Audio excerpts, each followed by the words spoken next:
یہاں مدارس کے حضرات بھی تشریف رکھتے ہیں تو میں اس پہ یہ ضرور کہوں گا کہ دو چیزوں کا آپ بہت اہتمام کریں۔ نمبر ایک، اپنے جو حسابات ہیں ان میں شفافیت کا اہتمام کریں۔ یہ جو ہم مجمع العلوم الاسلامیہ کی طرف سے 2 اساتذہ کی تنخواہیں دیتے ہیں، اس کی پوری اکاؤنٹنگ ہوتی ہے، اس کے حسابات ہوتے ہیں، اور جب ہم دیتے ہیں تو پوری اس کی ویڈیو بناتے ہیں اور چیک کے ذریعے سے دیتے ہیں، کیش نہیں دیتے۔ کل کوئی کہے کہ میں نے تو لیا ہی نہیں، اور ویڈیو بھی ہم بناتے ہیں اور اس کو لائیو بھی چلاتے ہیں تاکہ سب لوگ دیکھیں، جس ادارے سے یہ اماؤنٹ ملا ہے اس کو بھی پتہ ہو اور جس کو دیا جا رہا ہے اس کے علم میں بھی ہو۔ تو آج کی جو ٹیکنالوجی ہے اس سے یہ ضرور فائدہ اٹھائیں کہ اس میں شفافیت آ جائے گی انشاءاللہ۔ تو اب تک مجمع العلوم الاسلامیہ کی طرف سے 12 کروڑ سے زیادہ رقم مختلف مدارس کو طلباء کی اس تعلیم کے لیے، اساتذہ کی تعلیم کے لیے الحمدللہ دی جا چکی ہے۔ آج بھی 2 کروڑ 14 لاکھ کے چیک کچھ مدارس کو تقسیم کیے جائیں گے جہاں عصری تعلیم کے اساتذہ کی تنخواہ دینے کا اہتمام ہو رہا ہے۔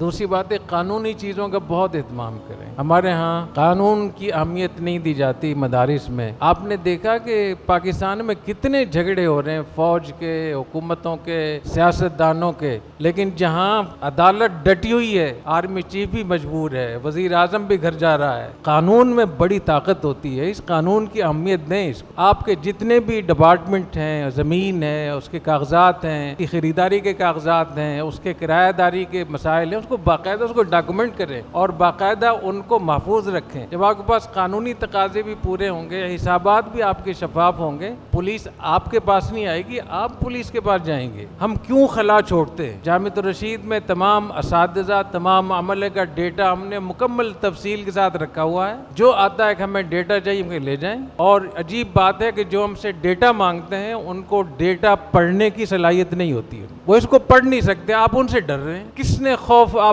زدہ کیا ہوا ہے آپ کو؟ خود ایک اپنے آپ سے آپ کو ڈر لگ رہا ہے۔ نصرت بالرعب مسیرۃ شہر، حضور اکرم صلی اللہ علیہ وسلم نے ارشاد فرمایا کہ مجھے 1 مہینے کی مسافت پر رعب دیا گیا ہے کہ دشمن اور مخالف 1 مہینے کی مسافت پہ ہوتا ہے تو اس کا دل دہل رہا ہوتا ہے، اور آپ کا اپنا دل دہل رہا ہے۔ یہاں آپ جانشین ہیں نبی کریم صلی اللہ علیہ وسلم کے، آپ کے پاس پیغام، آسمانی پیغام ہے اللہ کی مخلوق کے لیے، اللہ تعالیٰ کا پیغام ہے، نبی کریم صلی اللہ علیہ وسلم کے واسطے سے پیغام آیا ہے۔ آپ اپنے حسابات کو ٹھیک رکھیں اور قانونی چیزوں کو جتنا کر سکتے ہیں کریں۔ آپ کو کوئی نہیں پوچھے گا، مولانا فیاض صاحب آپ کو کوئی نہیں پوچھے، دیر ہو گئی نا تو تھوڑی نیند کے جھٹکے آ رہے ہیں۔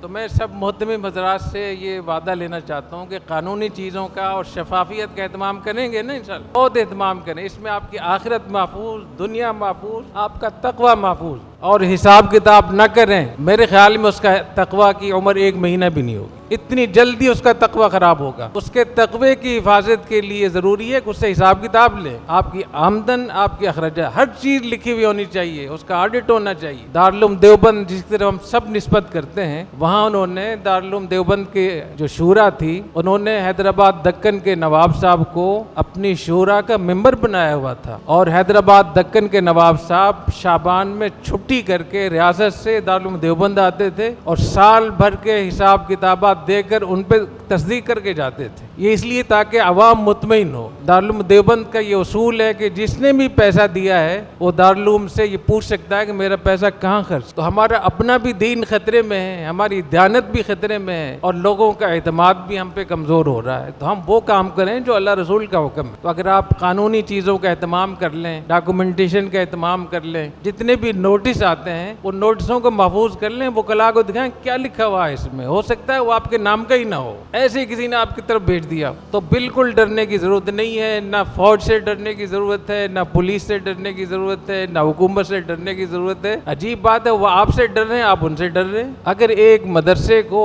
اسکول بورڈ بھی مل سکتا ہے، اسکول بورڈ کو معمولی چیز نہیں ہے، ہمیں مدرسوں کی طاقت کا تو پتہ ہے لیکن اسکولوں کی طاقت کا نہیں پتہ۔ کہ تو میں یہ عرض کر رہا ہوں کہ اسکول بورڈ بہت بڑی ایک معاشرتی ریاستی طاقت ہے جو اللہ نے آپ کو، اس کے تحت آپ ہزاروں اسکولوں کو اپنے نظام تعلیم میں، نصاب تعلیم میں آپ جوڑ سکتے ہیں، اور جو آپ کا نصاب ہوگا، جو نظام ہوگا، جو کچھ آپ لوگوں کو بنانا چاہیں گے وہ بنا سکتے۔ تو اگر آپ ایک گاڑی کرائے پہ لیتے ہیں، ٹیکسی کرائے پہ لیتے ہیں، دوسری آپ گاڑی خرید لیتے ہیں، ذاتی گاڑی خرید، دونوں میں فرق ہوتا ہے نہیں ہوتا، اور ایک ایک گاڑی بنانے والی کمپنی آپ کو مل جائے، یہ اسکول بورڈ تو وہ ہے. اگر پاکستان میں 10,000 اسکول بھی آپ کے اسکول بورڈ سے ملق ہونا چاہتے ہیں، جیسے وفاق المدارس میں 20,000 مدرسے وفاق سے ملق ہیں، ان کا نصاب، ان کا نظام، ان کے چیزیں چلتی ہیں، تو اسکول بورڈ کے بعد اس معاشرے کو آپ بہتر سے بہتر چیز آپ فراہم کر سکتے. یونیورسٹی کا چارٹر ماشاءاللہ آپ کو مل گیا ہے، تو میں آپ سے یہ درخواست کرنا چاہتا ہوں کہ بالکل ڈرنے کی ضرورت نہیں ہے. ریاست کے اندر ہمارا حصہ ہے، ہمیں وہاں جانا چاہیے. اپنے لوگوں کو بیوروکریسی میں، میڈیا میں، اسٹیبلشمنٹ میں، فوج میں، عدالت میں اپنے لوگوں کو بھیجیں، وہاں آپ کا انتظار ہو رہا ہے.